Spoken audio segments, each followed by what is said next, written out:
It's sprinkling right now, but I need to prune up these Snapdragons. That's what you see here. I'm gonna be cutting the tops off these so that they could bush out better, and then I'm gonna propagate the tops. So I'm gonna show you how I do that.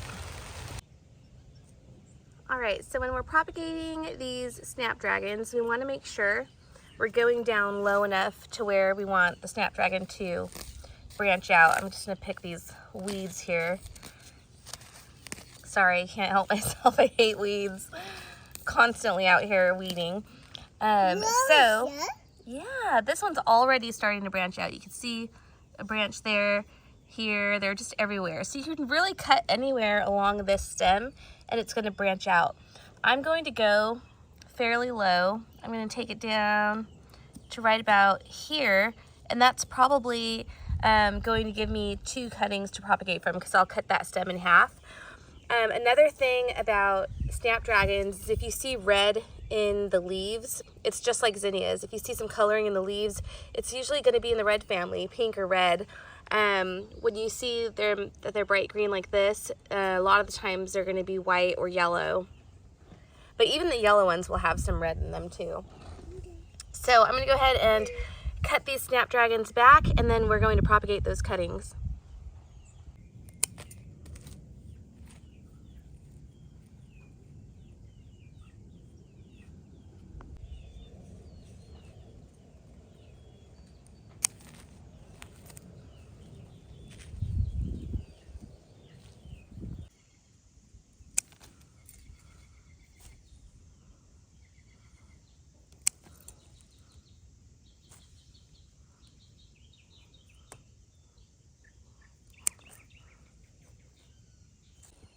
All right, so you can see I've cut this whole row back. They're looking a little bit sad, but that's fine because these are really healthy plants and they're gonna flush out and branch out and be really bushy and thick. So I have some pots here that are already ready for me. I have some seed starting mix in here, a little bit of plant food, and I've watered this in with some rainwater because it rained yesterday. And this is the type of Snapdragons that we're propagating today.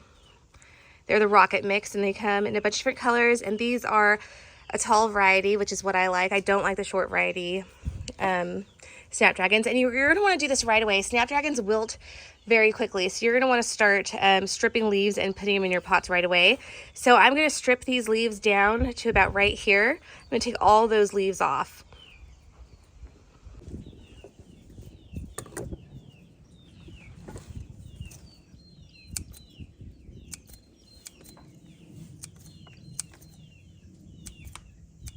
So we're just going to cut off all of these bottom leaves. I like to use scissors instead of taking the leaves and stripping them off that way, because I don't want to damage any of those leaf nodes, because that's where all of my roots are going to come out of. Now when I get towards the top, I'm going to leave these littler leaves that are there. That's where the plant is going to branch off, so I want to keep those on there. And I'm just going to cut off some of these big leaves because this plant doesn't have roots yet. So if we have too many leaves on there, the plant is just going to wilt and drop these leaves anyway. So we're just going to take them off so it doesn't spend energy doing that. And I'm going to leave about that many up at the top. And then we're just going to stick it right into our soil all the way down. That's why I left extra long stems in there. You could trim your stems if you don't want them that long, and they'll be totally fine too. So this one has tons of branching on it already. But we're going to, again, cut all of those off until we get to the top. And I can actually get 2 propagated cuttings from this stem because it's nice and long. So I'm going to go ahead and snip it right here. And now I have this piece that's going to be a new plant, and then that top piece also. So that's going to get stuck in there. And then we're going to do the same thing on the top piece. We're going to trim that one back heavily.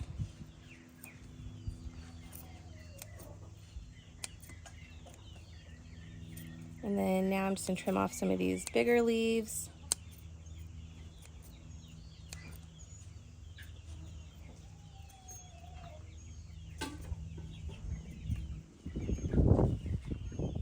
Do a couple more. So something like that. Perfect.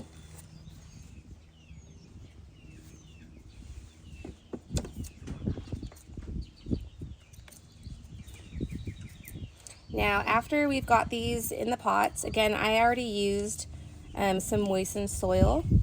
I'm going to water these in one more time just to make sure they're fully saturated, and then I'm going to put them in my greenhouse, well, actually in Garrett's little propagating greenhouse, to go ahead and root out the rest of the way. You want to keep them humid. They need humidity. You don't want these to dry out in any way. You can see this one's already wilting and I just cut them. So you want to work pretty quickly with your cuttings because you don't want them to stay wilted for too long.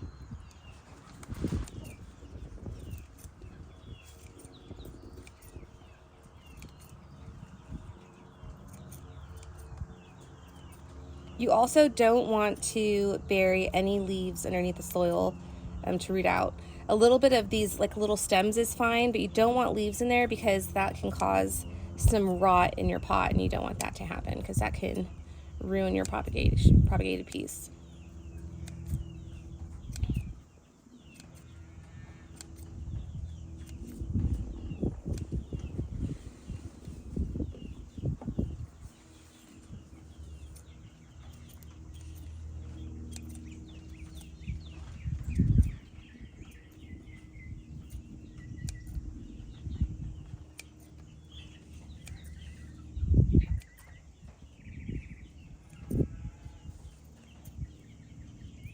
This one has larger leaves, so I'm gonna cut most of them off. I'll leave just about that much.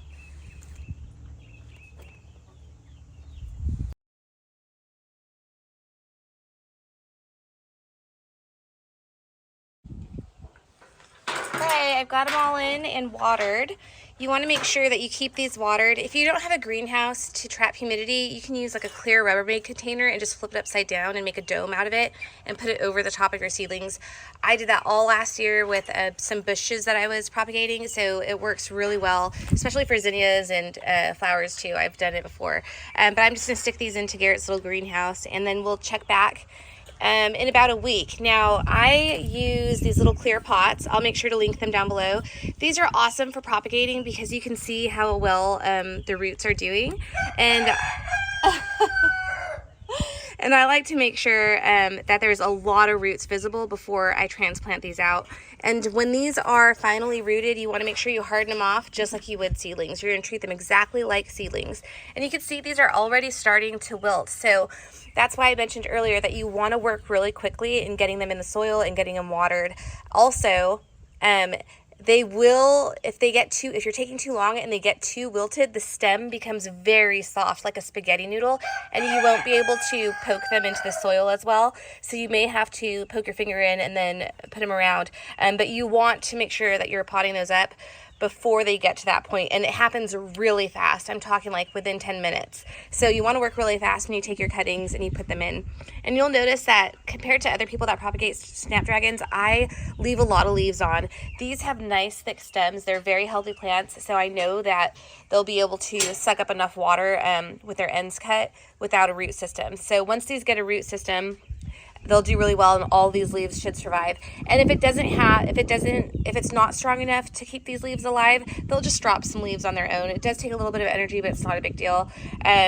I'm pretty confident that all of these will make it just because I've done this so many times. So that is how I propagate my Snapdragons, because I prune them anyway because I want them to be really bushy. So I might as well get free plants out of it by propagating the cuttings. Now these, when I go to plant these in the ground, I will also prune these again and take propagated cuttings from these. So you can get several generations of Snapdragons, and this is how I sort of succession plant my Snapdragons as well. So it's pretty neat, it's fun to do, and again, you get free plants out of it. You might as well, if you're going to prune them back anyway, you might as well use those cuttings to get some free plants. I hope you guys enjoyed this video. I will make sure to do an update. I just wanted to show you guys something really quick. So it's only been a few minutes since I showed you these potted up, and if you go back, you'll see that some of them were wilted, but I watered them in really well and they're not wilted anymore. That's always a good sign. That means the vascular tissue isn't damaged in any of these plants, so it's sucking up water. So now we just have to keep these watered. And another tip I want to give you guys, while you're waiting for these to root, you want to check them daily and make sure there aren't any funky smells in your greenhouse or in your Rubbermaid. If they're starting to rot or if there's bacteria in the soil, it'll start to smell like sewage. So just keep an eye on that. If it starts doing that, you're going to want to let these dry out a little bit before you water them again. You could also mist them with like a peroxide or a milk spray, and that'll help with any rot also. But most of the time they do overcome that, and it's not a big deal. I also put in a few other cuttings. There's some specialty zinnias in here that I wanted to propagate. I've got some dianthus in there, some mint that I cook with a lot. And I think I did one plumbago and some verbena. So we'll see how these do. And here's all the leaves from the Snapdragons that I'm going to put in the compost. How many did you get? Ooh, let's go show Daddy. Are those your favorite?